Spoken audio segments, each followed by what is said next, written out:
બનાસકાંઠા જિલ્લાના વાવ તાલુકાના બોકણા ગામમાં એક ચકચારભરી ઘટના સામે આવી છે। 2 દિવસ પહેલા અભાજી ગોહિલની હત્યા થઈ હતી। બનાસકાંઠા પોલીસે આ કેસમાં ત્વરિત કાર્યવાહી કરતા રાજસ્થાનના બાડમેર જિલ્લાના શામળાજી ભીલની ધરપકડ કરી છે।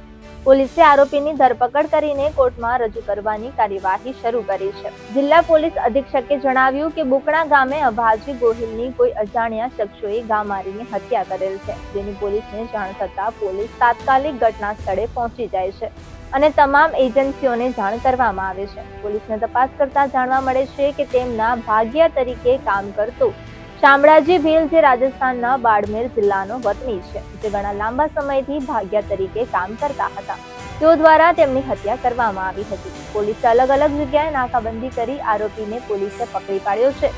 ત્યારે પ્રાથમિક તપાસમાં સામે આવ્યું છે કે મરનાર છે એ વ્યક્તિના તેમની પત્ની સાથેના આડા સંબંધ અને ઘણા સમયથી 5 બાળકોને ભાગ્યાથી દૂર કરી દીધા હતા, જેને લઈ હત્યા કરવામાં આવી હતી।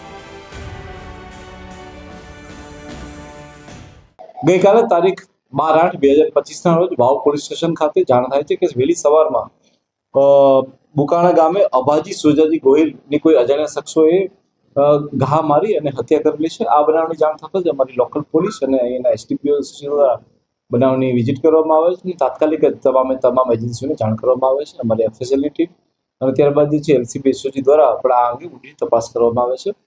તપાસ કરતા જણાવે છે કે તેમના જ જે ભાગ્યા તરીકે જે વ્યક્તિ કામ કરતા હતા, એટલે કે શામળાજી ભીલ, કે તેઓ બાડમેર જિલ્લાના વતની છે, તેઓ ઘણા લાંબા સમયથી તેમની પાસે ભાગ્યા તરીકે વર્ક કરતા હતા, તેઓ દ્વારા તેમની હત્યા કરવામાં આવેલી છે। ત્યારબાદ પોલીસે અલગ અલગ જગ્યાએ નાકાબંધી ગોઠવીને આજે વહેલી સવારે જે આરોપી છે તેને પણ હસ્તગત કરી લીધો છે અને હાલમાં તેને કોર્ટમાં પ્રોડ્યુસ કરી અને આગળના રિમાન્ડ માટેની કાર્યવાહી હાલમાં ચાલુ છે। મર્ડરનું જે કારણ હાલમાં જાણવા મળ્યું છે પ્રાથમિક રીતે ઇન્ટ્રોગેશનમાં, તે જે મરનાર છે તે વ્યક્તિના તેમની પત્ની સાથેના આડા સંબંધો અને ઘણા સમયથી આ સંબંધ હોવાની સાથે સાથે એના જે 5 બાળકો છે તેને પણ આ ભાગ્યથી દૂર કરી અને તેમને મળવા દેવામાં આવતા ન હતા।